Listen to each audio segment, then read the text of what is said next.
Mais je vous reconnais. Mais oui, vous qui écoutez ce podcast ou qui le regardez sur YouTube, je vous reconnais.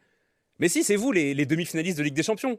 Ah ben voilà, je me disais bien. Je me disais bien parce que je fais qu'en croiser là dans Paris depuis ce matin. Je me disais bien que je commençais à avoir l'œil pour reconnaître les gens qui font partie du dernier carré de la Ligue des Champions. Voilà, j'en étais sûr. En tout cas, voilà. Merci beaucoup. Quel honneur vous nous faites d'être là. Je suis Alexandre Aflalo et vous écoutez bien évidemment 100% PSG, la tribune, le podcast débat d'ici Paris-Île-de-France, épisode 47 aujourd'hui qui sera un épisode heureux parce que le Paris Saint-Germain, encore une fois, nous a offert ce mardi soir une grande soirée de football européen et a rejoint donc le dernier carré de la Ligue des Champions en battant Liverpool sur son terrain. 2-0, même tarif qu'à l'aller, on ne s'embête pas avec les calculs. À Paris, hier soir, a encore marqué un cap dans l'évolution de ce Paris Saint-Germain pour moi. Ce PSG qui est en train de s'affirmer comme l'une des plus belles équipes de son époque et qui n'a fait qu'une bouchée en 2 matchs du grand Liverpool qui a une nouvelle fois, pour la deuxième fois en 12 mois, conquis Anfield, l'un des terrains les plus durs peut-être d'Europe. C'est fou et on savoure chaque jour un peu plus la chance qu'on a de pouvoir vivre ça avec le Paris Saint-Germain et de pouvoir vivre ça avec vous, surtout qui êtes toujours plus fidèles, toujours plus nombreux. Et d'ailleurs, je dois vous remercier parce que hier soir n'a pas été qu'une grande soirée pour le Paris Saint-Germain, ça a aussi été une grande soirée pour la team ici Paris-Île-de-France, puisque notre chaîne YouTube, où vous pouvez retrouver tous les contenus du PSG et puis les matchs, vivre les matchs en direct, vivre les matchs en direct tout simplement, a dépassé les 10 000 abonnés. Voilà. Merci messieurs, et merci à vous 10 000 fois merci. Et sans plus attendre, on va pouvoir lancer cette tribune. 100% PSG, la tribune.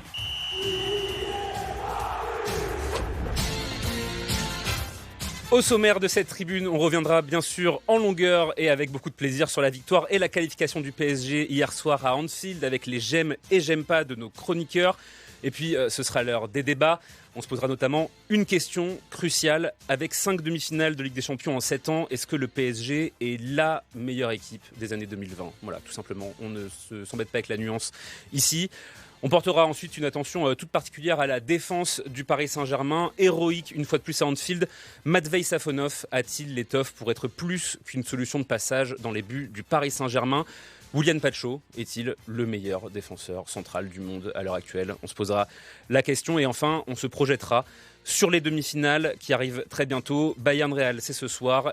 Qui, tout simplement, on a envie d'avoir sur notre route avant d'aller à Budapest. Peut-être on croise les doigts. Tout ça et bien d'autres choses. Donc on va en parler et je vous présente tout de suite l'équipe. 100% PSG, la tribune.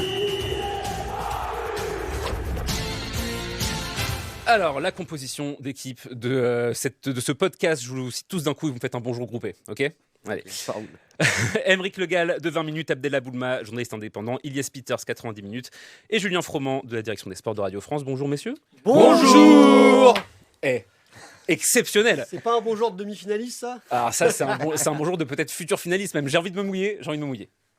Bonjour de futur finaliste. T'as bien raison. Peut-être. Messieurs, merci beaucoup d'être là. On va pouvoir rentrer tout de suite dans le vif du sujet avec les j'aime pas. Déjà, avant tout, un petit tour de table. Comment vous avez vécu la soirée d'hier ? C'était bien. On va y aller. Non, c'était bien. Et c'était d'autant plus bien que il y a quelques années de cela, ce match, Paris l'aurait perdu à tous les coups et aurait été lamentablement éliminé. Et là, on voit que le PSG a changé, quoi. Bien et sûr. en bien. Bien sûr. Aymeric, où est-ce que tu as regardé le match hier ?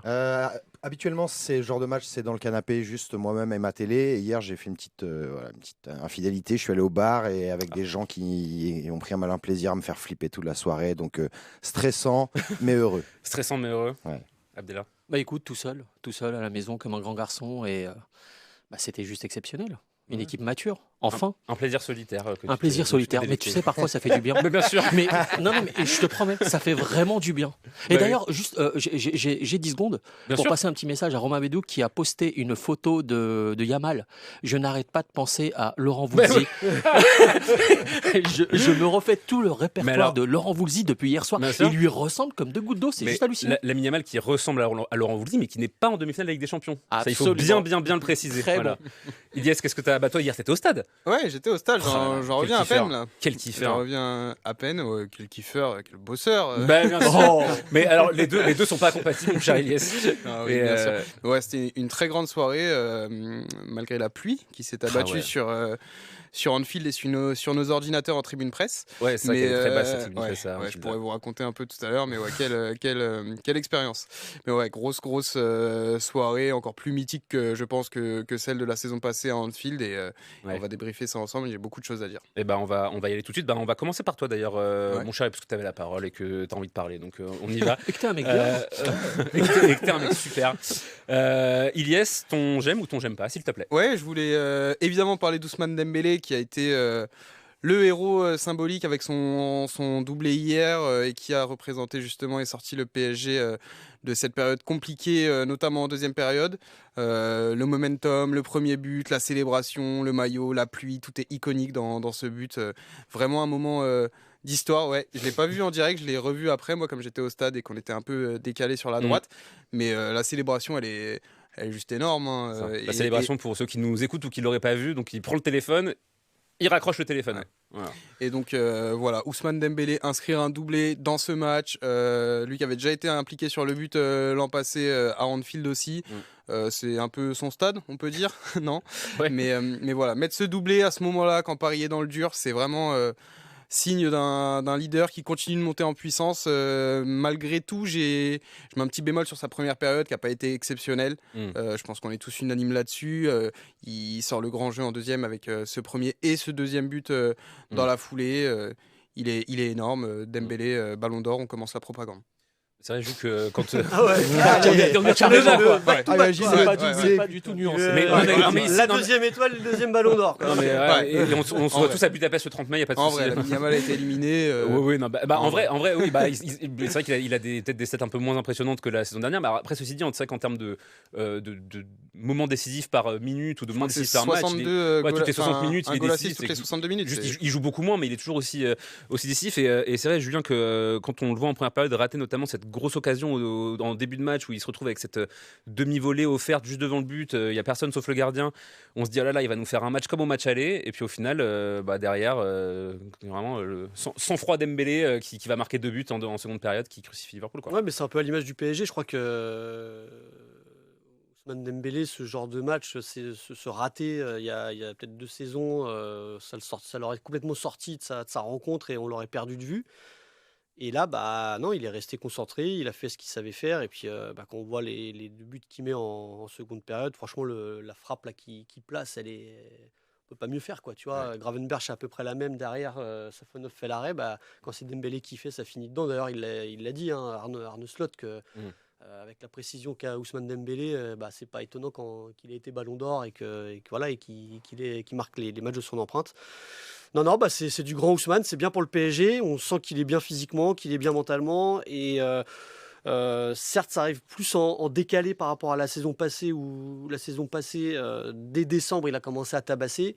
Là, ça vient un peu plus tard, mais c'est peut-être pas plus mal. Et pour Paris, et aussi pour l'équipe de France, parce qu'on le rappelle, il y a quand même une Coupe du Monde qui va arriver très vite. Ouais, même pour lui, dans sa gestion physique. Exactement, ouais. Voilà, il arrive au meilleur de sa forme, au meilleur moment, pour tout le monde en fait. Donc oui, ça c'est Aymeric, t'as besoin d'avoir ce joueur-là à ce moment-là en fait. Hier à Anfield, quand le PSG est un peu dans le dur sur les 30 premières minutes de la deuxième période, et puis en fait même au-delà de ses buts, c'est-à-dire que par exemple sur le premier but, on le voit même dans la construction, c'est-à-dire qu'il est au départ de l'action, il est à l'arrivée, il fait le premier but. tout, il fait cette espèce de feinte qui berne tout le milieu de Liverpool. Enfin, c'est le joueur c'est le joueur que tu attendais. C'est pas qu'un feu de paille. On s'était un peu posé la question là, en fin de saison dernière. Est-ce que Ousmane Ballon d'Or, c'est le truc qui devait pas arriver dans le logiciel, dans l'histoire. Et au final, il se réveille au bon moment. Moi, ce que je trouve, ce qui a changé encore plus par rapport à la saison dernière, c'est ce regard. Il y a un truc en tête, le mec est en mission, c'est Ous le vénère. Et moi, le Ous le vénère, je vais à la guerre avec lui tous les jours. Non, mais il y a quelque chose de fou. Je regardais la photo, quand ils prennent la photo avant le match, ils ont tous des petites têtes un peu tranquilles.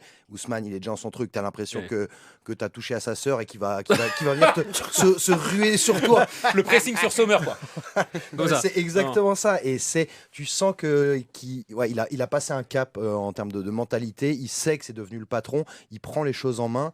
Et quand tu as quelqu'un qui est dans cet état d'esprit-là et qui en plus, voilà, à ce niveau-là de technique, de finition désormais, même si effectivement la première période, je suis d'accord avec Ilyes, on est tous d'accord, c'était un peu léger, tu rates le ballon. Mais derrière, tu envoies ton équipe en demi-finale. Un grand gardien, un grand attaquant, c'est ce qu'il faut à un grand club. Donc on a les deux. Non, et juste ne pas oublier qu'il a été critiqué et qu'il n'a pas supporté ces critiques. Je ne sais pas si vous vous souvenez du but qu'il a mis il y a 1 ou 2 semaines et qui, en face de la caméra, montre que c'est lui le ballon d'or. Parce que on a beaucoup remis en cause, enfin certains ont remis en cause le fait qu'il soit ballon d'or. C'est vrai que c'est un ballon d'or à part. Enfin, la personne ne s'attendait à ce qu'il soit ballon d'or, ce joueur. Mais ce qu'il a fait hier et ce qu'il a fait, ce qu'il fait cette saison, en dépit encore une fois des blessures, c'est grandiose. Bon, de toute façon, on en parlait, c'est-à-dire le nombre de fois où il est décisif, malgré le peu de matchs qu'il a. Toutes les 62 minutes, il faut le rappeler, c'est énorme. C'est complètement énorme. C'est un très beau ratio. Et on souhaite en tout cas qu'il garde ce rythme jusqu'à la fin de la saison. Abdella, vu que tu avais la parole, je te laisse avec ton j'aime ou ton j'aime pas. Moi j'ai eu des j'aime pas, mais des j'aime pas, j'en avais une tonne. Ça, on aurait pu faire 1 heure d'émission sur les j'aime pas, les déclarations de Konaté, de Slot, etc. sur le penalty. Mais je voulais faire un petit focus sur Hugo Ekitike qui est sorti hier. La sentence est tombée ce matin. C'est 8-9 mois, il me semble, pour ton nom d'Achille. Franchement, j'adore ce joueur, j'adore ce gamin. J'ai apprécié en fait la progression de ce gamin en partant de Paris à Liverpool. Il a réussi à s'adapter à un projet hyper compliqué en PL. Il a su faire la différence. C'est un joueur qui a été accepté au sein de ce vestiaire. C'est franchement énorme. Et le voir à quelques semaines de la Coupe du Monde sortir à cause d'une blessure aussi. Franchement, c'est cruel. C'est cruel. Ça me fend le cœur. Enfin, ce qui s'est passé hier, c'est vraiment le truc qui m'a... franchement, ça m'a fait du mal de le voir comme ça. C'est vrai que c'est le genre d'image qui est toujours un peu déchirante. Quand tu vois sur l'appui, tu te dis c'est sûr, c'est terminé. Il s'est fait le tendon, c'est fini. Tu le vois sortir sur civière, c'est une catastrophe. Et c'est clair que alors, c'est sûr qu'on a une petite tendresse pour lui en tant qu'ancien Parisien, même si ça n'a pas marché pour lui au PSG. C'est vrai que Jules, il avait de toute façon sa place attitrée. Avec les Bleus, la tournée de mars dernier, je crois qu'il avait marqué pas mal de points, et puis même précédemment, enfin je veux dire, depuis qu'il est appelé par Didier Deschamps, Hugo Ekitike a vraiment fait le boulot. En plus, il a un côté un peu polyvalent où tu peux le faire jouer dans l'axe pour caler les ballons, tu peux le faire jouer à droite. Enfin, il a vraiment des spécificités assez intéressantes. Et puis, sa saison à Liverpool, elle parle pour lui. Il était à 17 buts, je crois, avec les Reds. Faut rappeler quand même qu'il a été recruté pour 90 millions d'euros. Ce qui n'est pas rien pour un jeune garçon. Et c'est l'un des rares, justement, qui, du côté de Liverpool, a assumé, on va dire, ce transfert et ce montant, et il a démontré sur le terrain. C'est triste pour lui. Après, malheureusement, c'est des choses qui arrivent. Il a beaucoup joué aussi avec Liverpool. Est-ce que son corps était en capacité d'absorber, on va dire, la Première Ligue, la Ligue des Champions, le fait que tu as Isaac qui devait aussi beaucoup jouer, le Suédois qui a été beaucoup blessé et qui a moins joué. Donc voilà, je pense qu'il y a plein de raisons qui expliquent qu'à un moment, son corps, malheureusement, n'a peut-être pas pu tenir, quoi. Ouais, et c'est vrai que pour lui, le verdict est très dur et très salé, mais c'est vrai que pour revenir un peu sur le PSG a aussi, je voulais en profiter de ton j'aime pas Abdella pour en parler, a aussi perdu deux joueurs sur blessure hier. Alors c'est 2 joueurs importants, quoi. Donc c'est Désiré Doué et Nuno Mendes qui sont sortis sur blessure. On a des nouvelles d'eux ou pas encore? On dit un coup pour Doué et Ischio pour Nuno. Ok. Luis Enrique, comme à chaque conférence d'après-match, on lui a forcément posé la question, mais il a pas vraiment d'infos à ce moment-là, il faut attendre les examens du lendemain. Donc pas beaucoup plus d'infos pour l'instant. On lui posera évidemment la question de nouveau à Luis Enrique samedi avant la réception de Lyon, et je pense qu'il y aura un point médical, mais pour Nuno Mendes, si c'est l'Ischio, il me semble que c'est la 2e fois cette saison si c'est le même. La demi-finale aller Ligue des Champions, elle est dans 2 semaines, ça peut me paraître compliqué en tout cas.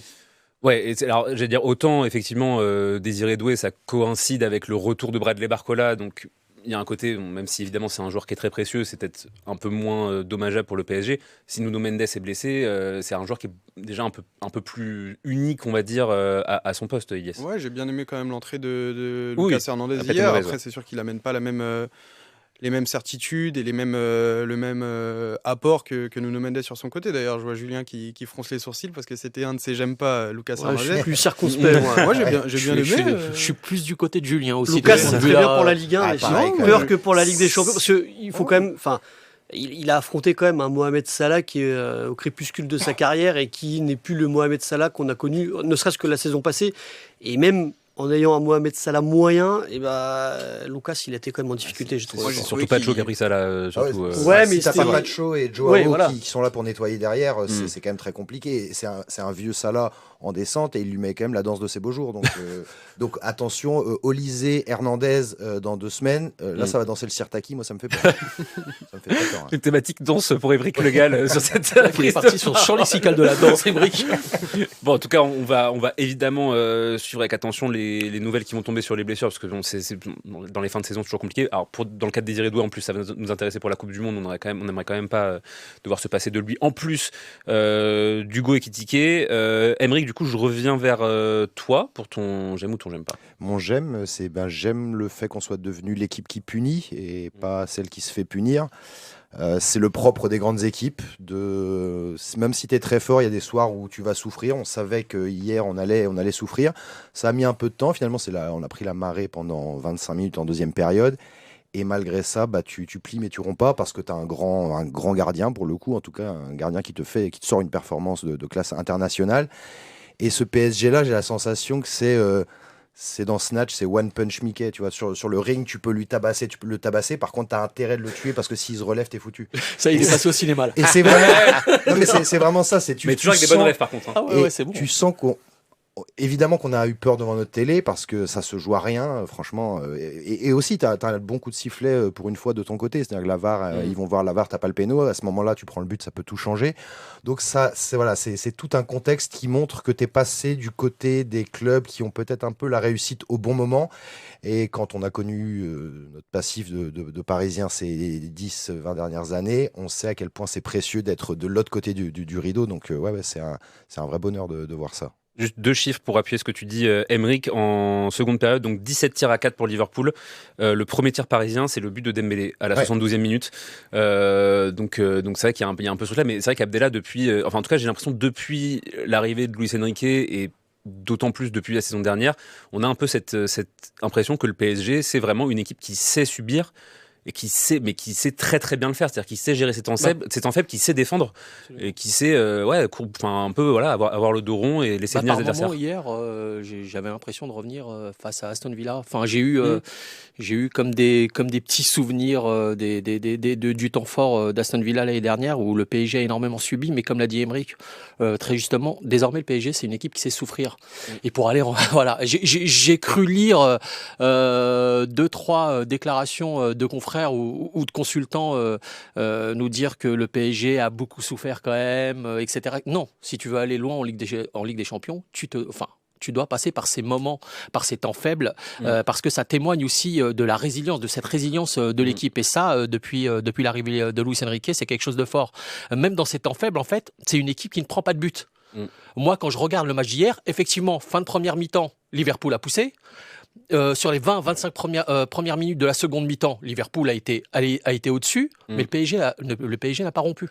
Ouais. Le PSG a continué. D'ailleurs, il y a eu très peu d'occasions de but nettes du côté de Liverpool, hein, au regard du match d'hier. Parce que les 17 frappes, ok, mais combien de cadrés, combien de dangereuses, quoi. Absolument. Ils ont quand même les expected goals dans leur faveur. Liverpool, ils sont à 1,97, tandis que le Paris Saint-Germain est à 1,08 ou 1,09, si je dis pas de bêtises. C'est pas énorme, 1,97 et tu marques pas, ça veut quand même dire que tu as un gardien qui a fait un sacré... Oui, bien sûr. T'en as un gros sur la grosse occasion. Mais justement, par rapport à ce... Enfin, juste rebondir rapidement sur ce que disait Émeric là. En fait, c'est une équipe qui sait jouer, qui sait subir aussi désormais et qui sait enfin tuer les matchs. Ouais. Tu vois, ils ont tellement subi pendant 20-25 minutes et au moment où Dembélé, en plein de sang-froid, te met ce but-là, véritable bol d'air pour tout le monde, c'est des choses qu'on voyait pas, il y a 2 ans, 3 ans, 4 ans. Et c'est limite, c'est limite rageant pour l'adversaire, c'est-à-dire que qui subit. Toi, Ilias, au genre du stade, comment tu l'as vécu justement ce truc-là? Ce qui est fou, c'est j'ai senti vraiment, parce qu'en plus la tribune presse est assez basse, donc on ressent vraiment l'atmosphère, la pression, tout ça. T'es vraiment dans le dans la marmite, ouais. et malgré tout ça, tous ces éléments, le PSG s'impose de 0 à Anfield. Ouais. Donc, qu'est-ce qu'on peut faire de plus en fait sur ce Paris Saint-Germain qui a mis 4-0 en 2 matchs à un Liverpool? Tu as dit le grand Liverpool tout à l'heure en préambule, je suis pas vraiment d'accord. Oui, le club, je parle du club. Mais on le savait de toute façon avant même le match aller que c'était pas le Liverpool de la saison passée. T'es quand même parti t'imposer 4-0, 2-0 à l'aller, 2-0 au retour en quart de finale. Personne d'autre ne le fait là cette saison. Même Arsenal patine un peu contre le Sporting. C'est une prestation vraiment à ne pas sous-estimer. Et je rejoins Abdella qui pointe un peu du doigt ceux qui critiquent le PSG parce qu'ils ont souffert hier pendant 25 minutes, 30 minutes. C'est normal de souffrir 25 minutes, 30 minutes en quart de finale de Ligue des Champions à l'extérieur. Qui ne souffre pas à ce moment-là de la compétition? Il y a un adversaire, il a le droit d'exister, il a le droit de pousser, surtout quand il est mené. Donc le PSG a quand même gagné ce match 2-0. Quoi. Moi, je trouve ça fou. Tu les as sentis au stade quand même... Enfin, t'as senti au stade que ça tremblait un petit peu? Parce que moi, je me souviens, j'étais à Aston Villa la saison dernière. On avait un peu du mal à respirer, quoi. C'est-à-dire, vu du stade, c'était quand même un peu compliqué. Non, toi, est-ce que t'as senti et je pense que on en parlera un peu plus en détail tout à l'heure, mais Safonov, notamment, il incarne le calme. Ouais. En fait, il est tellement imperméable, et Aymeric avait déjà parlé de ça. Il absorbe la pression et il transmet une assurance, il rassure tout le monde, il est froid. La frappe du jeune Ngoumoa, en deuxième période, moi, je la vois, elle part fort et il la capte, il fait des sorties aériennes. Et je pense que ce gardien-là, sans dire que c'est le Donnarumma de la saison passée, évidemment, mais il transmet vraiment...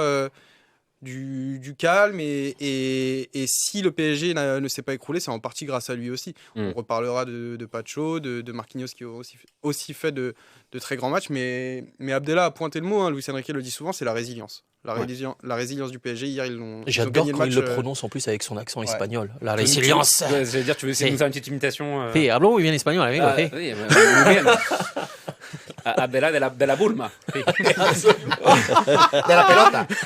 la pelota. Non, mais c'est mental, Alex. C'est aussi mental, c'est de la résilience, c'est mental, c'est des choses qu'on ne voyait pas les années précédentes, comme l'avait souligné Julien tout à l'heure. Et franchement, c'est positif parce que, encore une fois, je radote, mais pour aller au bout de la Ligue des Champions, ça nous rappelle un peu le Real d'il y a 2-3 ans. Enfin, tu pensais qu'ils allaient à chaque tour, ils étaient à 2 doigts de sortir, mais voilà, ils renversaient systématiquement l'opposition pour l'emporter à la fin. C'est exactement ce qui se passe aujourd'hui un peu avec le PSG. Attendons tout de même, soyons prudents, le prochain tour. Bien sûr. Et c'est vrai qu'il y a un truc aussi que je voulais noter avant de passer à ton j'aime jus. C'est vrai qu'il y a aussi, je trouve, une capacité de la part de ce PSG à corriger un peu ses points faibles. Et notamment, on l'a vu hier, il y a je ne sais plus combien de centres, 25 ou 27 centres de la part de Liverpool, notamment pas mal de coups de pied arrêtés, etc. Le PSG a très rarement été inquiété, à part en tout début de match avec la tête d'Isaac qui est captée par Safonov. Alors qu'en face, tu avais 5 joueurs au-dessus d'1m90. Aymeric, en fait, le PSG a, dans cette assurance et dans cette organisation aussi, où ils sont très, très rigoureux défensivement, tu sens que les mecs, ils ont limite plus de grosses faiblesses, quoi. En fait, ça note vraiment l'état d'esprit de ce qu'est cette équipe. Hier, moi, j'ai pris autant de plaisir à les voir batailler, aller au charbon dans les duels, que parfois nous sortir leur palette de classe technique. Et puis quand t'as Pacho et Marquinhos, parce que Marquinhos, il a eu pas mal de vent dans les oreilles ces dernières semaines, ces derniers mois, de notre part. Je l'admets. Je fais gros match. À juste titre aussi. Mais je fais quand même un bande honorable. Je m'attendais pas à le revoir à ce niveau-là. Le tacle qu'il fait là pour venir sauver la célébration qu'il fait derrière. La célébration. Ça, tu vois, ça met des frissons. Sur cette image-là, t'as Safonov qui célèbre son arrêt, Marquinhos qui célèbre son tacle. La photo est extraordinaire. Les deux se regardent. Exceptionnel. C'est fou. Et puis, juste pour terminer, tu parlais des centres et du fait qu'on n'a pas trop souffert. Encore une fois, t'as Matt Veil. Parce que ces sorties, elles sont certes pas académiques. Il y a vraiment quelque chose d'assez choc-barre dans ce qu'il fait, je sais pas trop, mais ça marche et non, ici on passe pas, barrez-vous les gars, vous avez beau essayer, ça sera pas possible. L'image du stade, c'est fou quand il sort, il saute plus haut que tout le monde, il est tout blanc, tout blond, les cheveux longs, il sort comme Superman, il survole la marée comme ça, c'est fou à voir. Et je l'ai dit tout à l'heure, mais le calme qu'il transmet, et encore plus hier, Safonov, voilà quoi, je vais pas le répéter 30 fois. On en parlera un peu plus tard de Matvei Safonov. Juste pour terminer le tour de table avec toi, ton j'aime. Barcola, belle rentrée. Il a été protagoniste, on peut pas dire le contraire. Après, c'est pas évident quand même le contexte. Il revient d'une blessure, il pleut, il fait froid, il y a de l'intensité dans tous les sens et tu le rentres dans ce beau merdier. Et voilà, il est sur les 2 buts, hein, tout simplement. Franchement, il fait le boulot, il a des jambes de feu et ça va être un atout vraiment intéressant pour le PSG parce qu'on voit que Doué est plus inconstant en fait, paradoxalement. Alors aussi parce que peut-être qu'on le juge à l'aune de ce qu'il nous a fait l'année dernière, notamment sur la finale de la Ligue des Champions. Mais on a l'impression que Barcola est revenu tel qu'il était parti en fait. Quand il s'est blessé, il était vraiment dans une forme étincelante et franchement, c'était l'homme du PSG. Et là, il revient avec les mêmes intentions et la même efficacité. Et ça, c'est vraiment une excellente nouvelle. Ce qu'il faut savoir sur Barcola, et c'est ce qu'on nous dit, c'est qu'il est revenu. À partir du moment où il a été blessé, on a fixé cette date de retour dans le groupe et de retour potentiellement sur le terrain à Liverpool comme date idéale. En fait, c'était pas assuré qu'à ce moment-là, il reprenne la compétition. C'était vraiment le meilleur scénario possible. Et ça a été le cas. Il a fait une entrée, comme l'a dit Julien, il est impliqué sur les 2 buts et on l'a vu hier briller et faire une passe décisive. Donc le retrouver à ce moment-là de la saison, quand en plus tu as Doué qui visiblement se pète, je rejoins Julien totalement, c'est la meilleure des nouvelles possibles. Et d'ailleurs, il serait peut-être pas rentré en jeu, ou peut-être beaucoup plus tardivement, si Désiré Doué s'était pas ça, on peut pas le savoir. Dans le cadre d'un peu d'une prudence relative à son retour à la compétition. Je suis toujours dubitatif. Moi, je reste toujours dubitatif quant au choix de Luis Enrique, même durant un match. Juste rapidement pour revenir sur Barcola, c'est ce qui se fait de mieux dans la profondeur aujourd'hui au PSG.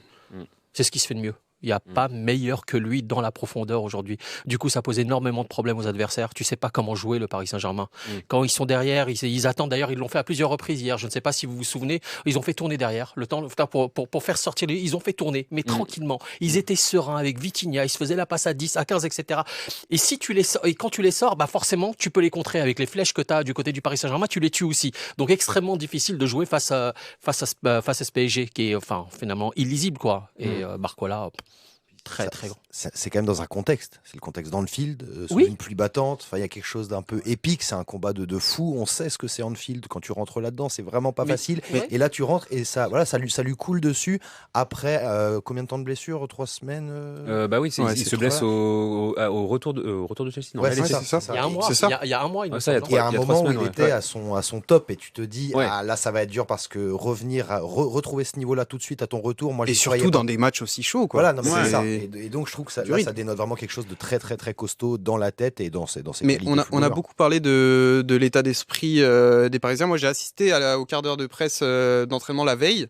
Et ce que j'ai remarqué, c'est la décontraction, le calme, les sourires, les rires, les vannes. Ils sont, je vais pas dire qu'ils sont chez eux à Anfield, mais la façon dont ils ont abordé ce match, ça m'a rappelé un peu les images qu'on avait eues à Munich lors de l'entraînement de veille de match. Ils étaient décontractés, ils savaient ce qu'ils avaient à faire, ils sont concentrés évidemment, mais ils sont libérés de toute pression et vraiment ces images-là de veille de match appuient encore plus et insistent sur ce qu'on a vu dans le match hier. En fait, il n'y a pas de pression pour eux.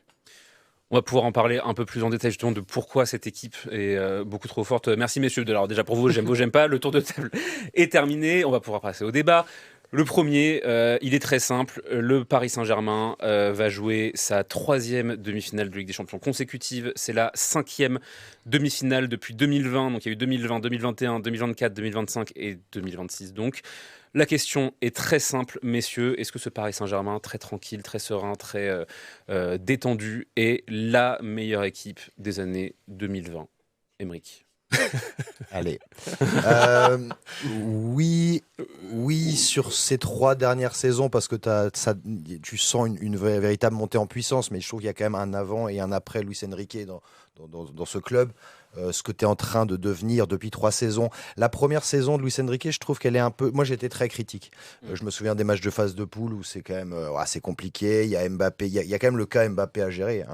Le mec sait qu'il va partir. Il a décidé d'en faire qu'à sa tête. Il n'écoute pas Luis Enrique. Quand il dit, si tu veux être le meilleur du monde, il faut aussi défendre mon coco. Il n'écoute pas. Donc, je trouve que ça joue dans cette saison-là. Ça occulte un peu la montée en puissance, le groupe qu'il était en train de construire. Mais depuis, ce boulot-là, cette saison-là a été très importante pour ce qu'on a vu depuis 2 saisons. Après, depuis 2020, j'oublie pas quand même, il y a d'autres équipes. Il y a un Real Madrid de Karim Benzema qui est au-dessus de tout parce que Karim est complètement fou à ce moment-là. Mais oui, de toute façon, il suffit de voir quand le nombre de demi-finales que tu fais, de finales que tu fais. Évidemment que tu fais partie des top 3. Maintenant, l'équipe numéro 1 depuis 2020, je sais pas, je suis un peu plus modéré, mais depuis 3 saisons, tu es en train de poser les bases pour dire désormais c'est nous et puis il n'y a plus personne à côté, quoi. Globalement d'accord avec Aymeric. Je mettrais quand même le Real Madrid encore en première place parce qu'ils ont tout simplement 2 Ligues des Champions depuis le début de la décennie. C'est pas encore le cas du Paris Saint-Germain. Ça pourrait changer. Je mets Real Madrid en premier et juste derrière Manchester City et le Paris Saint-Germain à peu près à des niveaux équivalents parce que City, ils ont aussi leur première Ligue des Champions, ils ont aussi une finale. Si je dis pas contre Chelsea. Ouais. Donc, à mon sens, si on doit établir une petite hiérarchie des clubs depuis 2020, c'est Real Madrid et juste derrière, vraiment pas loin, le PSG et Man City. Mais ce qu'il faut noter, c'est que en fait, le PSG s'invite à cette table-là, quoi. C'est surtout ça. Bah oui. C'est que depuis l'arrivée de QSI, ça a quand même été le but premier du Paris Saint-Germain. Et si tu regardes depuis l'arrivée, donc 2011 jusqu'à 2020, à chaque fois, c'était un 8e de finale et une humiliation, enfin une élimination rocambolesque.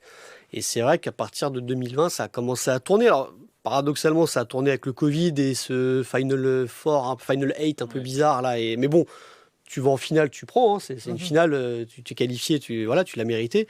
Et en effet, c'est l'arrivée de Luis Enrique qui a complètement changé le mindset. Et maintenant, le PSG en fait a compris que ils font partie des plus grands et ils font tout en tout cas pour y rester, quoi. Il faut se rappeler de ce qu'était le PSG il y a 4-5 ans, la page Messi, Neymar, Mbappé qui marchait pas. Ça nous semble les 2 seules années où tu fais pas de demi-finale, c'est quand il y a Messi qui est là. Tu sors en 8e les 2 ans, et les 2 années, et c'était il y a 4 ans de ça. Et moi, personnellement, ça me paraît si loin dans mon esprit, mais sans ces 2 années-là, dans la décennie 2020, tu pourrais déjà être un peu plus proche du Real sur ce classement. Donc, tu le disais, Julien, de manière assez juste, il y a eu un moment, une espèce de barrière psychologique de ces 8e de finale que le PSG n'arrivait pas à dépasser, ou même de ces quarts de finale que le PSG n'arrivait pas à dépasser. Est-ce que tu penses, même Abdellah, parce que tu n'as pas encore pris la parole sur ce sujet, je trouve ça inadmissible de ta part. Systématiquement, te retourner vers mon ami. Je suis jaloux. Je suis jaloux. Vous êtes dissipé, monsieur Boulma, ça suffit maintenant. Oh, tout le temps, moi. Est-ce que tu penses que on a beaucoup loué le travail psychologique du staff de Luis Enrique sur cette équipe? Est-ce que tu penses que un peu dans le logiciel, dans ce qu'on appelle un peu l'ADN du PSG, il y a un virage qui est en train de s'opérer? Bien sûr qu'il y a eu un virage, mais surtout... même là, avec le fait d'enchaîner 5 demi-finales en 7 ans, est-ce que tu penses que justement, tu peux avoir cette espèce de virage au niveau de ce qu'on appelle l'ADN, du coup, maintenant, on ne s'arrête plus en 8e, on a en fait, moi, j'irais un peu plus loin dans le débat. Enfin, non pas que... j'ai écouté les arguments de chacun de mes confrères, qui sont très bons. En fait, là, tu me poses la question de savoir, est-ce que c'est la meilleure équipe des années 2020? La meilleure équipe, dans quelle mesure la meilleure équipe? Dans le contenu? Dans le jeu et dans la question est ouverte. Dans le jeu et dans le contenu, est-ce qu'il y a mieux aujourd'hui? Est-ce qu'il y a meilleur que le PSG aujourd'hui dans la proposition, dans ce que propose le PSG aujourd'hui? Alors, effectivement, vous les avez cités, il y a le Real, il y a le Bayern. Le football, c'est une question de cycle. Voilà, on a eu le Real pendant un moment, on a eu Chelsea, on a eu City, 2 fois le Real, les 4-5 dernières années, je ne sais plus. Mais dans le football, dans le contenu même, footballistiquement parlant, ce que propose aujourd'hui le PSG, hormis peut-être Guardiola, hormis peut-être le City de Guardiola, est-ce qu'on fait mieux aujourd'hui? Non. Aujourd'hui, on fait... Non.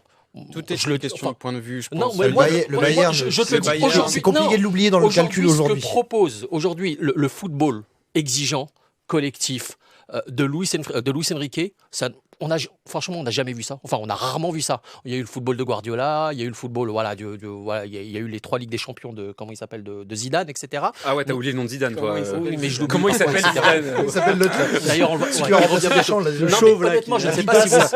Il est venu dimanche à la maison. Honnêtement, je ne sais pas si vous êtes d'accord avec moi. Il se fout de ma tête. Si vous êtes d'accord avec moi, aujourd'hui, c'est ce qui se fait de mieux.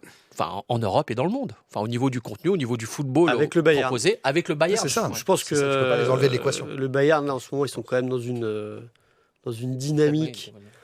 Voilà, je pense qu'on en reparlera tout à l'heure sur qui affronter en demi-finale, mais si c'est le Bayern, t'es déjà sur une finale avant l'heure, en fait, parce que le Bayern est en train de proposer quand même un truc assez exceptionnel cette saison, et voilà. Mais après, c'est vrai qu'en termes de jeu, est-ce que tu retiens la façon dont tu joues ou quand tu gagnes? C'est ça, après c'est un débat qui est philosophique. Le PSG est l'une des rares équipes, on peut le dire, depuis le début des années 2020, à avoir concilié le beau jeu et l'efficacité. Des fois, la Ligue des Champions, elles ont été gagnées assez moches, quoi. Tu vois, on va pas se mentir. Tu as des victoires où, tu vois, le Real a pas tout le temps été brillantissime, mais au final, à la fin, ils avaient le trophée dans les mains. C'est vrai que le PSG, ce qu'a offert le PSG, c'est leur passer une Ligue des Champions, mais avec la manière, quoi. Et au ça, contraire, c'est pas tout le temps, quoi. Moi, je trouve que chaque saison, c'est pas nécessairement l'équipe qui pratique le plus beau jeu qui gagne. Au contraire, c'est même plutôt rare. C'est pour ça que le travail de Luis Enrique l'an passé et cette saison aussi, il est encore plus à valoriser. Donc vous êtes d'accord avec moi en termes de créativité, de mobilité, etc. Oui, dans le côté gestion de l'espace. Ce qu'on voit aujourd'hui, enfin, on le voit pas par ailleurs. Enfin, À part peut-être au Bayern. Encore une fois. C'est pour ça que cette demi-finale va être juste fabuleuse si elle arrive, si c'est ça. Oui. Non, mais aujourd'hui, non, mais depuis 2020, il y a quand même eu d'autres équipes marquantes. Manchester City 2021, Liverpool 2020 qui écrasait tout sur son passage, le Real dans un autre style avec Karim Benzema et Vinicius en 2022. C'est à la sensibilité de chacun. C'est pour ça, parce que c'est pour ça que je pose la question, parce qu'il y a aussi une clé dans le débat qui est la longévité, pardon, j'allais dire un truc de fou. La longévité, j'allais dire. Ouais, c'est pas grave, la longévité et la récurrence, justement, dans ce dernier carré qui est aussi très, très symbolique. Voilà, quand tu te qualifies une fois pour le dernier carré, c'est cool. Quand tu te qualifies 5 fois en 7 ans, c'est qu'il y a quand même un truc de. Il n'y a pas de hasard. Il n'y a pas de hasard. Abdellah parlait de cycle tout à l'heure. Je crois que vraiment le PSG est dans un cycle Absolument, qui peut t'amener encore sur 2-3 saisons derrière. Quand tu regardes les joueurs sur le terrain, moi je me posais la question hier soir en sortant du bar, voilà, on s'en fout. On dit la vérité. Je me disais, voilà, admettons, on va prendre le Bayern en demi-finale et fais le comparatif des deux équipes, qui tu mets à chaque poste à chaque fois. À part Kane, Olysée, Neuer, moi je crois que je mets l'équipe entière du Paris Saint-Germain. Donc tu as quasiment les meilleurs joueurs au monde à chaque poste. Et tu parles de... Donc pas de show, mais pas que, quoi. Tu vois. Et tu parles de cycle aussi, tu regardes l'âge. Le PSG, c'est l'une des équipes les plus jeunes d'Europe. C'est le daron de l'équipe, c'est Marquinhos qui a 32 ans, quoi. Voilà, le reste c'est sous les 30 ans, quoi. Donc ça aussi, ça prouve que ce cycle ne fait que commencer pour le PSG. Et c'est pour cette raison aussi que moi je dissocie vraiment la finale de 2020 au parcours actuel avec la finale de 2025, la demi-finale de cette année, celle de Dortmund l'an passé. Pour moi, c'est vraiment deux cycles totalement différents. Malgré le fait que temporellement ils soient assez proches, mais c'est pas les mêmes joueurs, c'est pas les mêmes équipes, c'est pas le même jeu, c'est vraiment deux choses complètement différentes dans l'histoire du Paris Saint-Germain, malgré ce fin écart temporel. Ouais, c'est-à-dire qu'il n'y a pas la même saveur entre les demi-finales du début de la décennie et les demi-finales qu'on va T'as l'avant et l'après Luis Enrique. Enfin, franchement, c'est l'équipe de Luis Enrique. Est-ce qu'elle n'est pas là la clé finalement, notre ami Luis? Et t'as l'avant et après Mbappé. Aussi. La formule, il la trouve comment au départ d'Mbappé? Oui, on l'embrasse, on sait qui nous écoute. On l'avait dit, on les avait prévenus à Madrid, mais on vous a pas voulu entendre. On les en remercie, franchement. Bon, en tout cas, voilà. On peut passer au débat suivant. Alors, c'est vrai que quel âge il a, Matvei Safonov? Il a le même âge que Donnarumma, non? Il a 27, j'aurais dit. 27. Voilà, donc il fait presque office de, parce que tu parlais d'âge tout à l'heure, il fait presque office de doyen dans cette équipe de jeunes. Mais en tout cas, hier soir, il a été une nouvelle fois très très bon, décisif, 6 arrêts. Il y en a un effectivement très gros, donc le très gros à la 31e minute, l'arrêt sur sa ligne avec ce ballon un peu cafouillé dans la surface. Un très gros arrêt aussi sur une frappe de l'antenne de Gakpo qui est un peu au sol, qui est pas évidente à aller chercher, mais il s'allonge bien. L'arrêt, t'en parlais tout à l'heure, il est sur la frappe de Rio. Il y a eu cette espèce de flottement au début de saison, Chevalier, Safonov. Aujourd'hui, c'est lui qui s'est installé et qui donne raison en tout cas à Luis Enrique, messieurs. Matvei Safonov, est-ce qu'il est en train de peut-être de faire un peu des nœuds au cerveau de l'entraîneur et de la direction sportive? Est-ce qu'il est en train peut-être de se placer comme un gardien qu'on va pas pouvoir remplacer si facilement que ça, en tout cas, un peu plus qu'une solution de passage? Julien, qu'est-ce que t'en penses, toi? Mais quel nœud, en fait? Le nœud, il est déjà dénoué depuis 6 mois, en fait. Il est titulaire, il fait ses matchs. Plus pour la saison prochaine, les saisons suivantes. Après, en fait, la difficulté, c'est de savoir, est-ce que c'est une saison? Est-ce que sur une saison, Safonov va réussir est-ce qu'il est en train de produire, ou est-ce qu'il peut le refaire sur 2, 3, 4, 5 ans? Ça, on peut pas le savoir à l'avance. Ouais. Mais en attendant, là, il a gagné sa place sur le terrain. Il fait des arrêts déterminants. Certes, il a un style qui est pas très académique, mais la finalité, c'est qu'il est efficace. Et il est rassurant. Ilyes l'a parfaitement dit. C'est un mec qui a un sang-froid, qui rassure ses coéquipiers, qui communique bien avec eux. Et en fait, je pense que du coup, le PSG, maintenant, la question, c'est de dire, c'est plutôt comment peut-être trouver une porte de sortie à Lucas Chevalier, qui a été payé assez charmant. Et Safonov, il fait le boulot, pourquoi pas l'installer en fait en tant que numéro 1 ? Parce que là, au poste de numéro 1, il fait le travail. C'est déjà le cas, Julien. Il y a la question quand même, moi, ce qui par rapport à ton débat et au long terme, voire plus loin, la saison prochaine, les prochaines saisons, est-ce que le calcul du PSG ne va pas être comme la saison dernière avec Donnarumma, c'est-à-dire acter l'idée que c'était 6 mois extraordinaires, fabuleux dans une carrière, mais qu'il ne pense pas qu'il sera capable de le réitérer ? Est-ce que Paris va lui donner cette confiance-là, va croire que ça peut être autre chose qu'un one-shot ? Je ne mettrai pas ma main à couper là-dessus, mais ce que je salue, et moi j'ai envie que cette histoire perdure, parce que c'est des trucs assez fous dans l'histoire d'une vie. C'est un destin. Tu vois, il vient à Paris pour faire numéro 2, personne ne le connaît. Et finalement, il y a le truc au bon moment, il sait saisir sa chance et il fout le pied dans la porte de l'histoire. Il dit maintenant, c'est mon moment, je lâche plus l'os. Et ça, c'est assez fabuleux. Donc, si derrière cette confiance qui transmet, comme tu disais tout à l'heure, à tout le monde, et qu'en plus, il continue de sortir les grands matchs au bon moment, moi, j'ai envie que le PSG lui fasse confiance pour la suite. Juste, il vient en tant que numéro 2, mais lui, quand il arrive, il dit je veux être numéro 1. Il n'entend pas parler du banc, ça ne l'intéresse pas. Donc voilà, c'est pour ça que son histoire est fabuleuse. Ça démontre aussi sa force de caractère. Et après, quand tu as des intentions, des velléités, il faut les assumer. Et le fait est qu'il les assume en ce moment sur le terrain, quoi. Et d'ailleurs, on s'est posé beaucoup de questions quand il est arrivé. Luis Campos qui pose 20 millions sur un gardien. Que personne ne connaissait, sauf les initiés comme Julien Froment. Ceux qui avaient vu le match entre Rennes. Attends, voilà. Il vient de Krasnodar. J'ai un peu fouillé. C'est 175 matchs avec Krasnodar. Krasnodar, c'est pas le Paris Saint-Germain, c'est un bon club. C'est un bon club européen. 175 matchs. Mais il arrive aujourd'hui, il a 27 ans. Franchement, ce qu'il fait, avec ce qui s'est passé, il a souffert de la comparaison avec Donnarumma, les relations conflictuelles avec Chevalier d'une certaine manière, pas directement avec Chevalier, mais il s'en est très bien sorti. C'est 3 clean sheets de suite aujourd'hui. Il est bon sur sa ligne, il est même très bon sur sa ligne. À la relance, il s'améliore de plus en plus. Il dégage énormément de sérénité. Il est souverain. On voit que les défenseurs lui font confiance aussi. Franchement, on va pas se mettre des nœuds dans la tête. On ne sait pas ce qui va se passer dans 5-6 mois. S'ils font le back-to-back et qu'ils vont au bout avec Safonov, moi, je ne me pose pas la question de savoir est-ce qu'ils vont récupérer un autre gardien. En revanche, Julien l'a dit tout à l'heure, il va falloir effectivement se poser la question de la sortie de Chevalier. Tout simplement. Oui, c'est clair que la question de Lucas Chevalier, elle sera sur la table cet été, je pense, surtout en cas de finale et pourquoi pas de back-to-back en Ligue des Champions. Moi, je pense que Safonov a déjà gagné sa place pour l'année prochaine en tant que numéro 1. Okay. Le marché des gardiens n'étant pas spécialement ouvert, je ne vois pas quel autre gardien pourrait postuler pour venir soit le concurrencer, soit être mis en numéro 2. Par contre, je peux croire en un changement de hiérarchie, en un Renato Marin qui passerait numéro 2, que moi j'observe beaucoup avec les jeunes, parce que je couvre aussi les jeunes, les espoirs de U19. Renato Marin, c'est un gardien qui est plein de qualités, qui est vraiment Luis Enrique compatible, qui est capable de faire de grosses parades, qui a un très bon jeu au pied. Donc le propulser numéro 2 dès la saison prochaine en se séparant de Chevalier et continuer la progression de Renato Marin avec pourquoi pas quelques matchs, une poignée de matchs notamment en Coupe de France la saison prochaine, et continuer son développement en l'accélérant un peu pour progressivement dans 2 ou 3 saisons faire de lui ton titulaire. Je peux y croire. Puisque tu en parles des jeunes, on va quand même en profiter pour saluer. Maîtrise la transition. C'est beau ça. Pour saluer nos Titi, nos U19. Barcola, Dembélé, les deux. Exceptionnel dans la jeune génération, la jeune garde.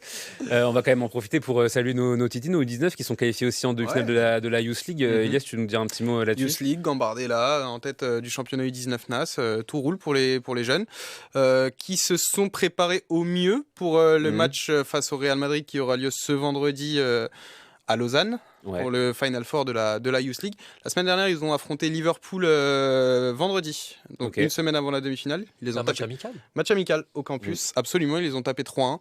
Ils sont emmenés par un Pierre Mugengue, un attaquant, un buteur assez robuste, assez costaud, qui plante but sur but et qui est assez qui est assez impressionnant. Voilà, ils ont l'occasion de très bien finir cette saison et de marquer l'histoire avec les Titis du PSG qui n'ont jamais remporté la Youth League, on le rappelle. Donc demi-finale vendredi, finale éventuelle lundi, ce sera soit contre Bruges, soit contre le SL Benfica. Donc deux autres très gros centres de formation européens.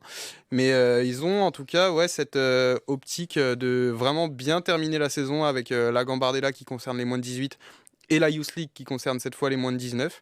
Et voilà. Voilà. Non, formidable, mais c'est vrai qu'on a, il y a suffisamment peu de titres ces dernières années pour les sections un peu de jeunes du PSG, alors que c'est un centre de formation dont tout le monde reconnaît vraiment la qualité. Et c'est vrai que c'est assez cool de pouvoir se dire que le dernier carré des Coupes d'Europe. On a eu un Média Day justement. Julien était là la semaine passée avec un entraînement des jeunes qui étaient ouverts. On a pu discuter un peu avec Yohan Cabaye, avec le coach Jean-François Vullier et quelques joueurs aussi. Et en fait, on se posait la question, qu'est-ce qui est le plus important pour un centre de formation d'un club comme celui du PSG ? Est-ce que c'est d'envoyer des jeunes comme Njantou, comme Mbaye en équipe première en plein cours de saison et les voir performer au plus haut niveau et avoir un Mbaye qui remporte la CAN ou est-ce que c'est de remporter la Youth League, de remporter la Gambardella Et Yohan Cabaye nous disait, nous, la priorité, ça n'a jamais été de remporter des trophées, c'est vraiment d'envoyer des jeunes là-haut. Et dans ce sens-là, tous les ans, maintenant, depuis 3-4 ans, il y a Warren qui monte, il y a Seny Mayulu qui monte. Des jeunes n'est pas anodin et en fait, la projection naturelle chez eux du parcours des grands en Ligue des Champions la saison passée, ils ont le modèle, ils savent comment le reproduire, le coach utilise ça comme modèle et leur indique que c'est ce chemin collectif aussi bien dans le jeu que dans l'état d'esprit qu'il faut suivre pour aller au bout d'une compétition européenne et l'impact des pros se diffuse en gros chez les jeunes du club. Mais en tout cas, c'est vrai que on avait entendu Luis Enrique nous parler en cours de saison de Renato Marin, nous dire que c'était effectivement un gardien très prometteur, sans doute un des futurs très grands, parce qu'on parlait de ça au départ. Et peut-être que dans quelques temps, Renato Marin aura le bonheur d'avoir devant lui Willian Pacho. La transition encore une fois. Ah là là, mais on le sentait venir. Bien sûr. Willian Pacho qui a encore une fois hier délivré un match. Moi, je sais plus quoi dire de ce. Mais plus personne ne sait quoi dire avec Pacho. Tu veux dire quoi ? Complètement barré, en fait. Il n'y a pas à être aussi fort, en fait. Moi, je trouve ça assez insultant, moi, pour les attaquants adverses, en fait. C'est-à-dire que je crois que j'ai lu, c'est un tweet hier que j'ai lu, le nombre d'attaquants de classe mondiale qui ont croisé Pacho et qui ont fait un match mid. C'est lunaire. Voilà. Donc, le seul que j'ai vu mettre en difficulté vraiment Pacho, moi, c'est Mathis Ablin avec le FC Nantes l'année dernière. Je n'avais pas vu dire ça. Alors là, celui-là, effectivement, qui se rappelle de ça ? Il a raison. Rocher au Parc des Princes. Absolument. Mais sinon. Willian Pacho hier, 14 contributions défensives alors, sur SofaScore, le site spécialisé dans les stats. 4 tacles réussis sur 5 tentés, 8 dégagements, 6 récupérations, 5 duels au sol remportés sur 7. Côté gauche, il a été partout. Il a écœuré Mohamed Salah et il a bien été rassurant après la sortie de Nuno Mendes en tout cas et il forme ce duo avec Marquinhos qui est peut-être franchement la meilleure paire aujourd'hui qu'il y a dans le football européen, mais lui en particulier il dégage quelque chose d'assez fou. Il y a quand même un sacré client on va dire sur le terrain en face, c'était Virgil van Dijk en termes de défenseur sur le marché actuel. Est-ce que messieurs vous trouvez aujourd'hui que Willian Pacho est le meilleur central au monde Oui. Monsieur Boulma, tout le monde regarde le nombril, mais évidemment que c'est le meilleur. Évidemment. Mais au-delà, en fait, moi, il me rappelle. J'ai l'impression que j'y ai pensé hier soir. C'est un mélange subtil de Thiago Silva et de Ramos. Pourquoi ? Thiago Silva dans l'anticipation, dans sa lecture du jeu. Il voit tout avant les autres. Il est surtout très très propre dans ses interventions. Ouais. Il ne commet quasi jamais aucune faute. Mais c'est hallucinant. Et aussi Ramos dans les duels, dans l'intensité, il est physique, etc. En fait, franchement, c'est probablement, encore une fois, ce qui se fait mieux dans le monde aujourd'hui. Intelligence, anticipation, présence dans les duels, il est partout. Et il compense aussi souvent les sautes de concentration de ses coéquipiers, que ce soit en défense centrale ou avec Nuno Mendes sur son côté gauche. Il joue central, il joue à gauche aussi. Il apporte même en libéraux, à l'ancienne, pour contrer les attaques adverses. Non, franchement, ce qu'il fait, c'est très très propre. Personne l'a vu venir. Il a combien ? Il a 2 ans. Il est arrivé la saison dernière. Saison dernière. De Francfort, 40 millions d'euros. Match de patron. Inconnu au bataillon pour ceux vraiment. Moi, je joue pas de chaud. Oui, il sortait d'une très bonne saison en Bundesliga. Tu en as mis 40, ça peut encore être un flop. Et quel que soit, en fait, d'une certaine manière, les changements que va opérer Luis Enrique dans sa défense, soit centrale ou sur les pistons, les ailiers, etc., il répond systématiquement présent. Et ça, c'est la force de ce joueur. Yes. Bah, moi, si on s'attarde sur un défenseur central, désolé, mais je préfère qu'on parle de Marquinhos parce que Pacho, évidemment. Non, mais évidemment que. Non, mais il fait un très gros match. Évidemment que William Pacho, si c'est pas le meilleur, c'est top 3 à son poste. Et je pense, moi, du stade ou je ne sais quoi, mais j'ai été bien plus impressionné et surpris positivement par la prestation de Marquinhos hier que par celle de Pacho. Okay. Parce que Pacho, on sait que c'est le soldat très fiable, excellent dans tous les contextes. Et j'ai vraiment été bluffé par le match de Marquinhos. Justement, je pensais que il fallait le mettre en lumière. On avait vu quelques-unes de ses lacunes, notamment dans la vitesse face à Chelsea, au match aller au Parc des Princes. Un peu moins au retour d'ailleurs, mais hier, je le trouve excellent, Marquinhos. Ouais. Enfin, je pense que c'est son meilleur match de la saison, sûrement. Ouais, très que ce soit dans les duels, son sauvetage, on l'a évoqué. Même ses dégagements catastrophes avec le ballon qui fuse sous la pluie, ils arrivent miraculeusement dans les pieds de Dembélé. Non, franchement, très très grosse performance de Marquinhos hier et je voulais le souligner, voilà. Iliès a carrément raison, mais le truc c'est en fait Pacho nous a tellement habitués à être au maximum du maximum que l'excellence désormais c'est une normalité, une norme chez lui. Donc c'est pour ça que, et avec tout le respect et l'amitié que j'ai pour toi, ce débat n'a pas lieu d'être, monsieur Afflin. Évidemment pour moi que c'est le numéro 1 au monde à l'heure actuelle. Tu regardes toutes les équipes, tu regardes tous les joueurs. Moi, s'il y a un joueur à poser dans un 11, c'est Pacho. Donc, effectivement, souligner ce que fait Marquinhos hier, qui est partout, à chaque fois qu'il fait une intervention, t'es là, c'est encore propre, il est de retour, le salaud. Moi, il m'a bluffé derrière mon écran, j'imagine qu'au stade, ça devait être encore plus fou. Oui, c'est-à-dire qu'en fait, on n'attendait pas forcément ce match de Marquinhos, par contre, on attendait tous, et il a encore répondu présent, ce match de Pacho, qui, je le rappelle, et il faut le rappeler, parce qu'il faut insister sur ce point, et c'est quand même lunaire, n'avait pas été nommé pour le Ballon d'Or. Il est sous-coté. Voilà, il est sous-coté. Tu vois, tu as des joueurs comme ça à l'international. Ça me rappelle comparaison n'est pas raison. Je pense à Sadio Mané. Il y a quelques années, moi, je militais pour qu'il soit Ballon d'Or. Et il n'avait pas un entourage qui avait fait le nécessaire au niveau médiatique pour le porter. Ouais. À la place où il se devait d'être. Et j'ai l'impression, d'une certaine manière, qu'avec Pacho, c'est quelqu'un de discret, Pacho. Ouais, on sait même pas ce qu'il fait à côté. On le voit nulle part. On ne voit pas sur les photos. Enfin, on le voit que très rarement. Enfin, on sait pas ce qu'il fait à côté. Pacho, c'est l'homme. Il fait son taf. Il terrorise des attaquants. Absolument. Il fait son boulot. Et il demande pas la lumière en plus. Je pense il demande pas la lumière. Et je pense qu'il y a un déficit de ce point de vue-là. Les gens, on reconnaît tous son talent à l'international, mais il manque, tu vois, ce petit truc qui fait que on pourrait le citer mécaniquement top 1. C'est un débat hyper intéressant, Abdel, parce que je trouve que pour le coup, il y a des postes dans le foot qui, je trouve, appellent justement à cette discrétion et appellent à cette sobriété. C'est-à-dire qu'en fait, quand tu es sur des postes défensifs comme ça ou des postes un peu où tu fais un peu le sale boulot, le fait d'être peut-être autant extraverti ou médiatisé qu'un attaquant et qu'on attende beaucoup de toi, c'est-à-dire qu'on te pardonnera encore moins tes écarts ou tes erreurs que si tu es comme Pacho, une personnalité un peu discrète et réservée. Je sais pas ce que tu en penses.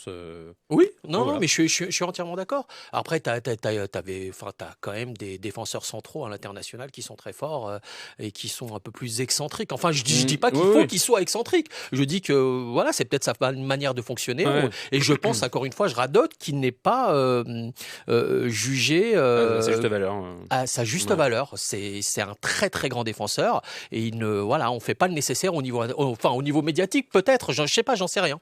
Je sais pas. Moi, Julien, en revoyant les images du match ce matin, je le vois qui est très rapide, très juste dans ses interventions, très dur dans le duel.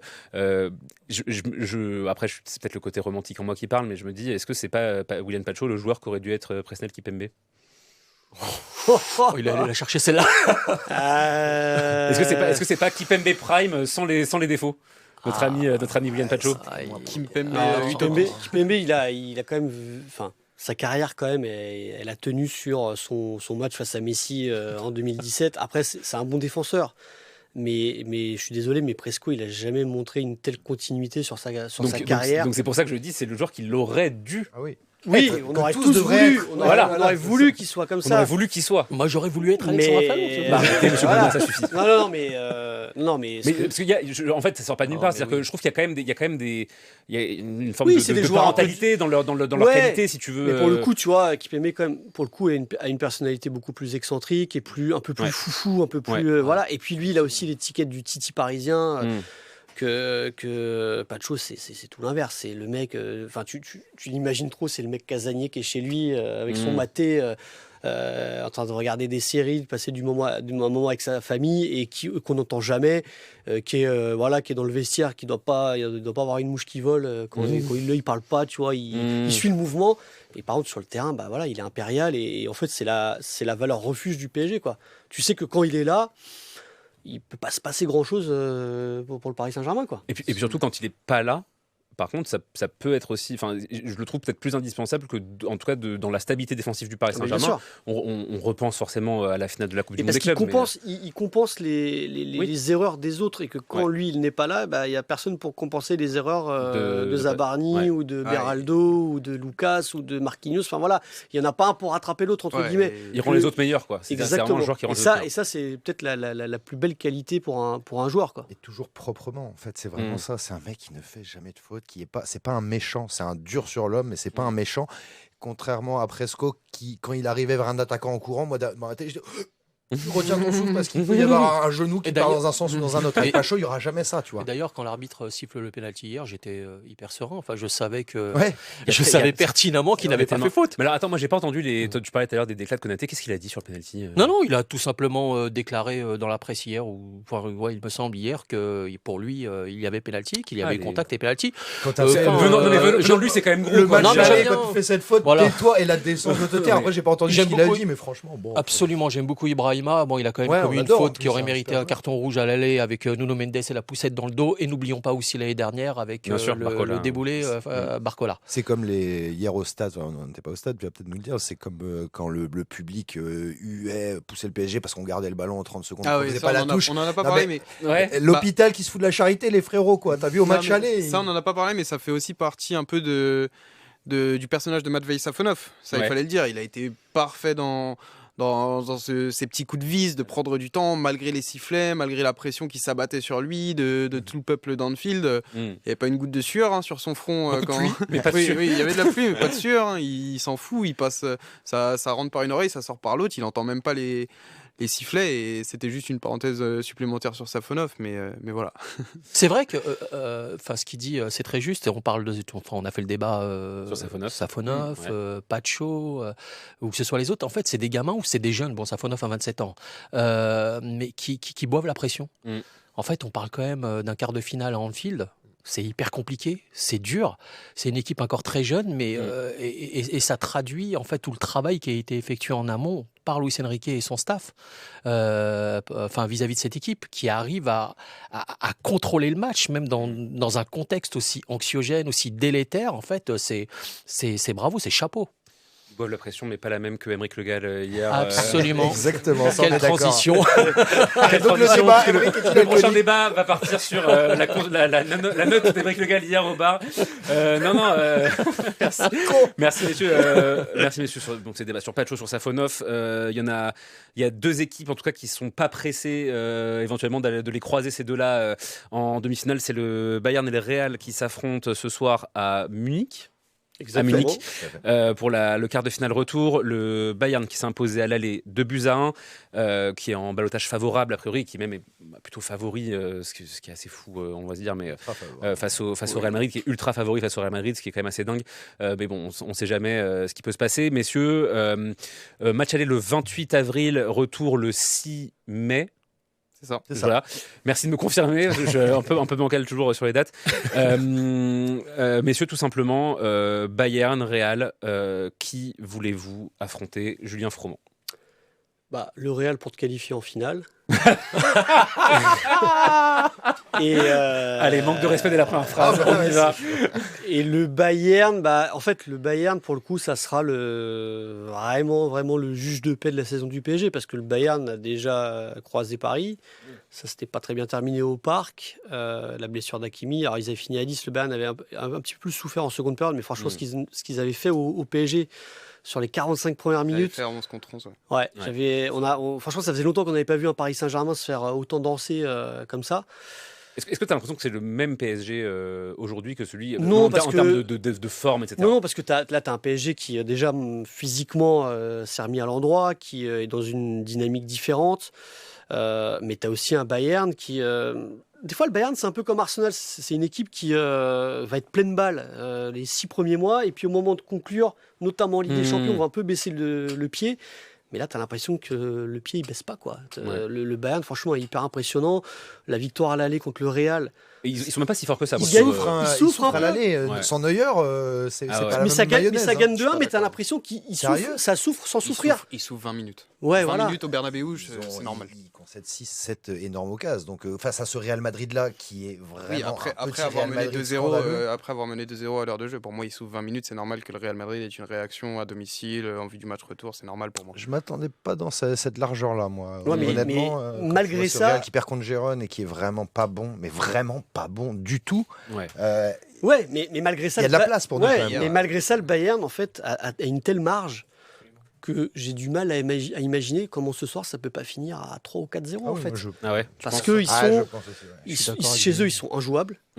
T'as quand même il l'a dit tout à l'heure, qu'ils font un bon gardien, un bon attaquant. Eux, ils ont un excellent gardien. Il a 40 ans, mais Neuer fait encore des miracles. Harry Kane, on ne le présente plus. Et ils ont en plus le facteur X, Michael Olise.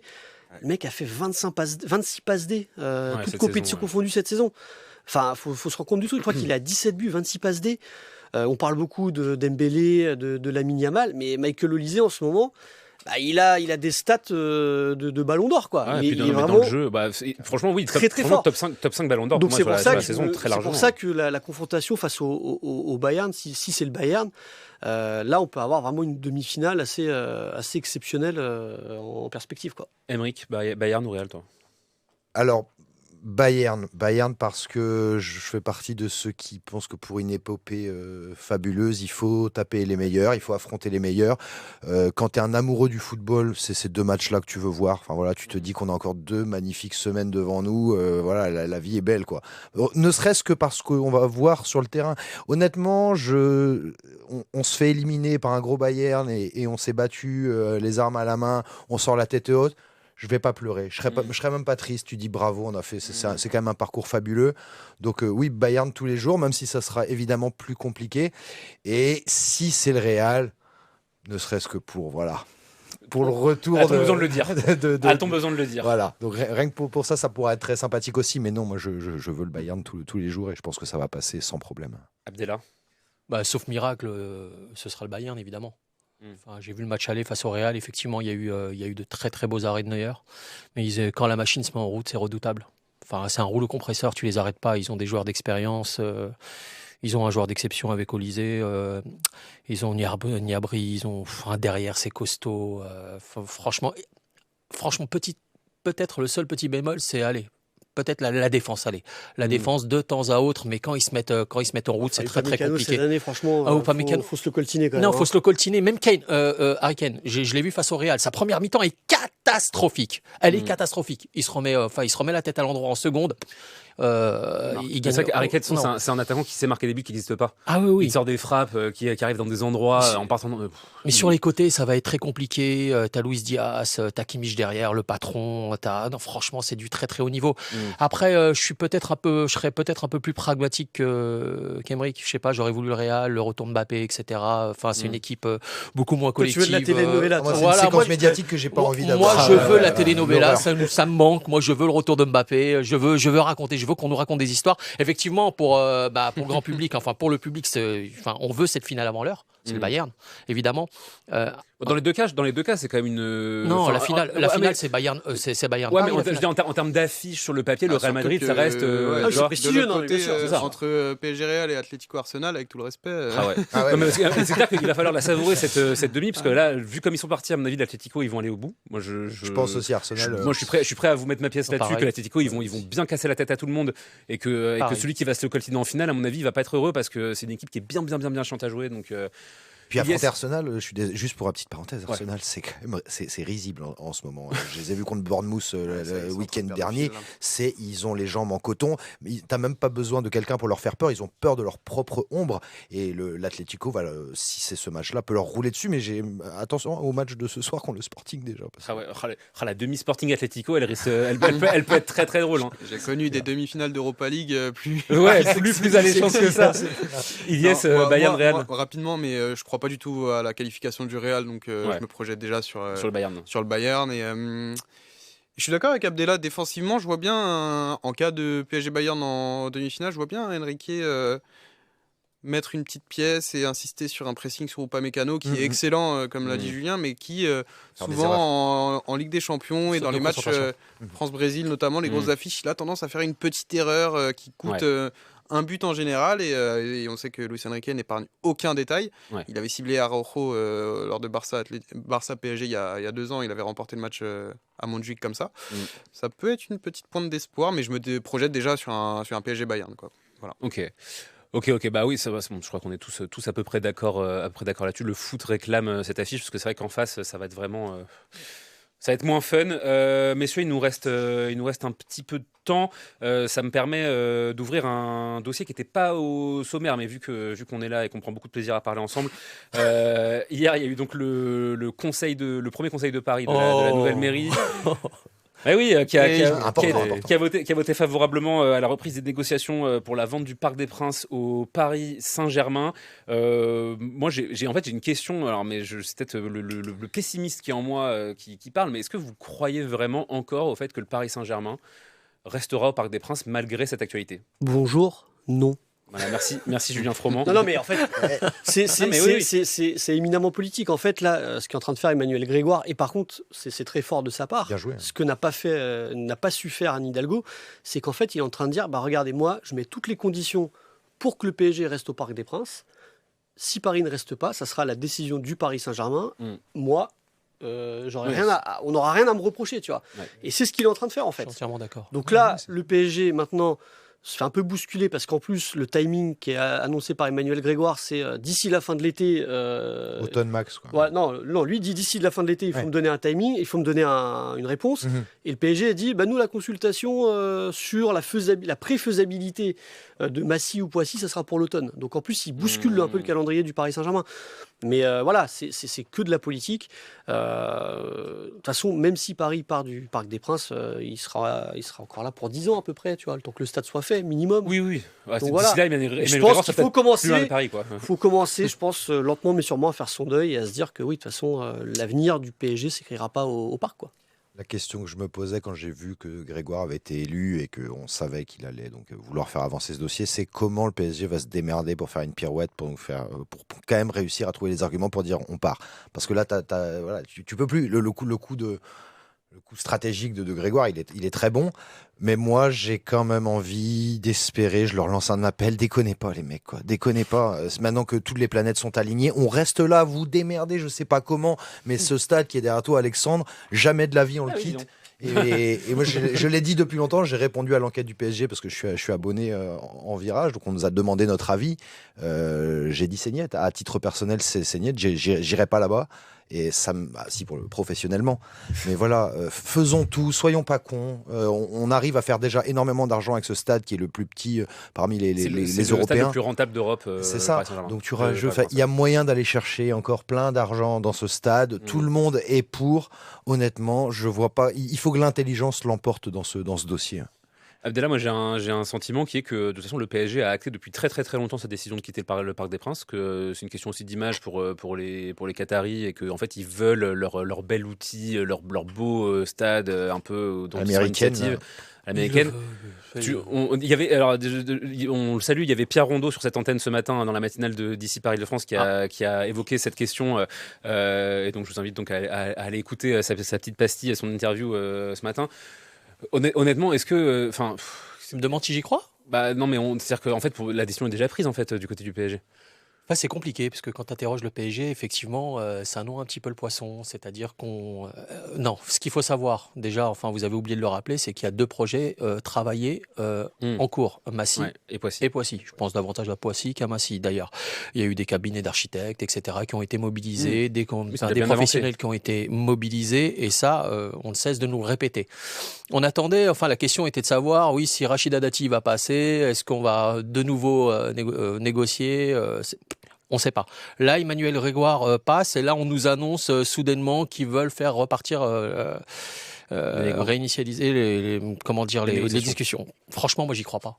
J'y crois pas. Moi, je pense comme Julien que les dés sont jetés, que le Paris Saint-Germain et notamment Nasser Al-Khelaifi rêvent d'un Bernabéu numéro 2.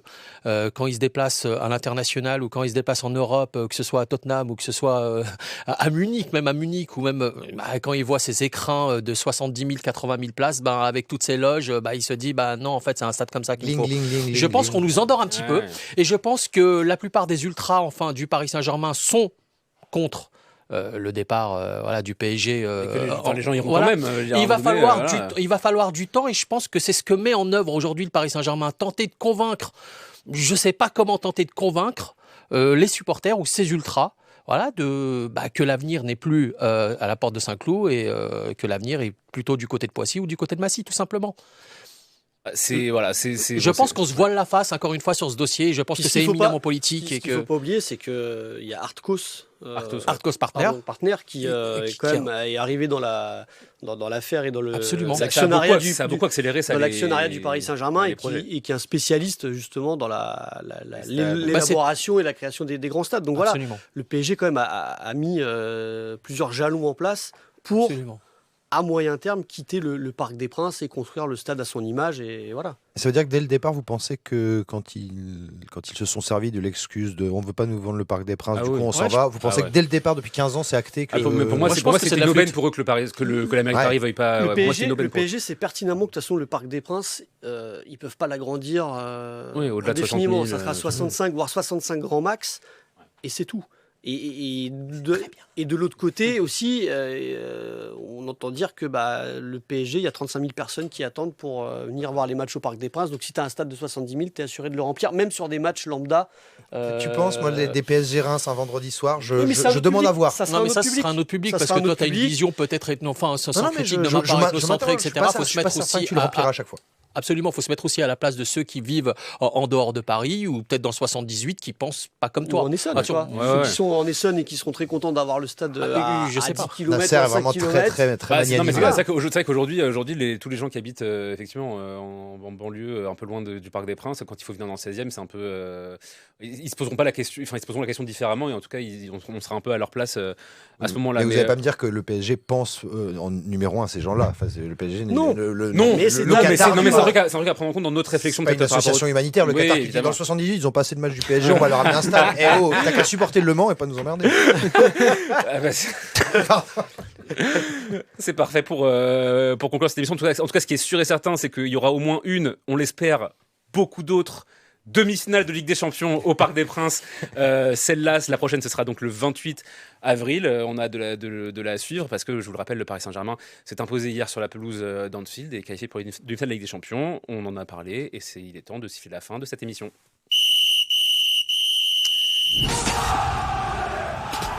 Merci à toutes et à tous de nous avoir suivis. Merci à Julien Froment, à Aymeric Le Gall, à Abdelhabouma et à Elias Peters d'avoir été avec nous. Prochain rendez-vous sur les antennes d'ici Paris-de-France avec le PSG. Ça sera dimanche soir. PSG Lyon au Parc des Princes à suivre toute la soirée avec la team PSG. Moi, je vous retrouve dans une prochaine tribune, qui sait très bientôt. Et voilà, merci à vous de nous avoir suivis. Merci à nos 10 000 abonnés sur YouTube et aux 10 000 prochains. Je vous dis à très vite. Bonne soirée.